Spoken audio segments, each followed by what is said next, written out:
The physical body of the pharaoh was rendered timeless, perhaps turned into an open gate, or perhaps a type of anchor.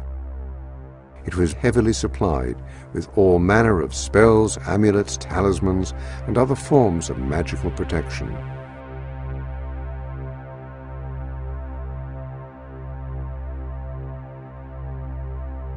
The strange practice of mummification still holds many mysteries. Why were some organs carefully preserved while the brain was scooped out and discarded? An unexpected insight into this question can be found in the work of Dr. Rick Strassman. His pioneering work has raised some very important questions about the pineal gland and its interaction with a strange hallucinogenic chemical known as DMT. Could the interaction of these two components be the seat of consciousness? Could it in fact be the gate through which we enter and leave each new life?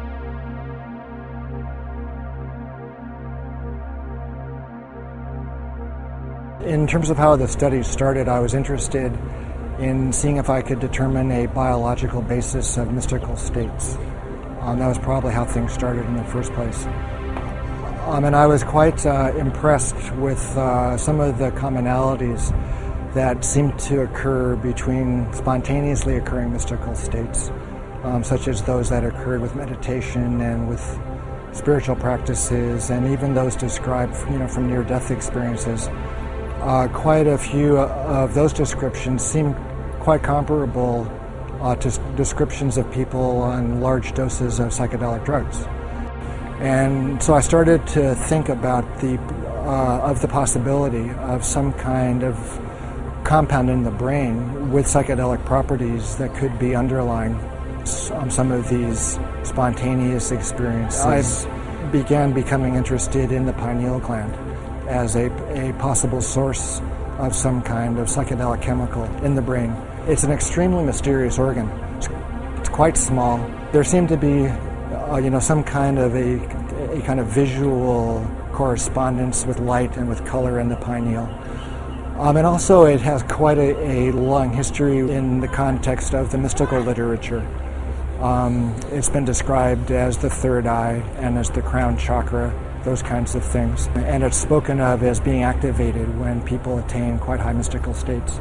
And so one of the interesting aspects of pineal development also is that it appears in the human embryo at around 49 days of gestation. And 49 days is also the time that the Tibetans believe is required for one soul to incarnate onto the next. That was a pretty interesting, coincidence. At the time of the differentiation of the fetus into either male or female, that also occurs at that 49-day period. And so I was struck with this interesting kind of temporal, correspondence. And so as time went on, I started, looking into some of the chemistry of the pineal gland. And it seemed as if it was capable of making a compound called DMT. DMT stands for dimethyltryptamine. It's like a chemical cousin of serotonin. And it's quite a profound hallucinogenic type of chemical. It seemed as if the pineal contained all of the precursors and all the enzymes and all of the building blocks that would be required to make DMT. So I started speculating about perhaps there was DMT released in the pineal gland and stimulating the brain under extraordinary states, either through spontaneous mystical states, the time of death, or at times close to death.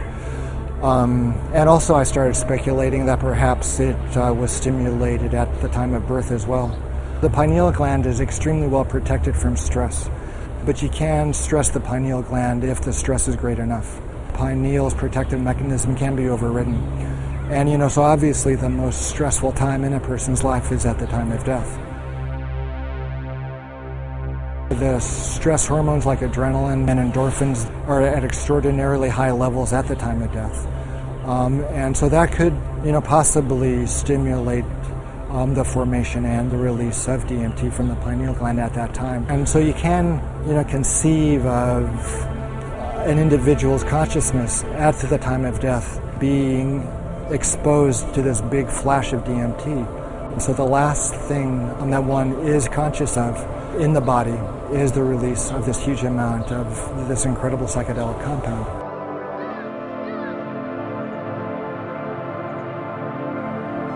During his testing, Strassman discovered that abnormal levels of the chemical DMT triggered states of consciousness that closely paralleled common experiences of an afterlife. Well, that's true. Almost everybody experienced an extremely profound, an extremely unmistakable separation of their body and their consciousness from each other.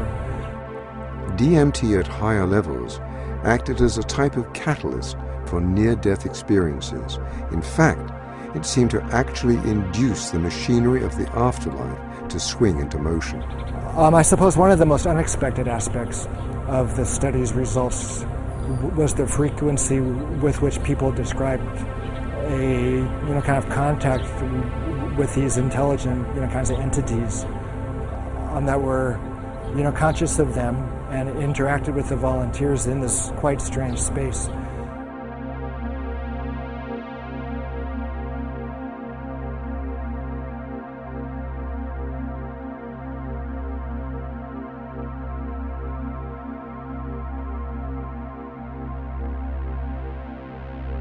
So these entities were both helpful and, kind of malevolent as well. Some of the helpers were kind of angelic, while other of these entities were kind of malignant and threatening. And actually a handful of the volunteers experienced, some traumatic encounters with these entities.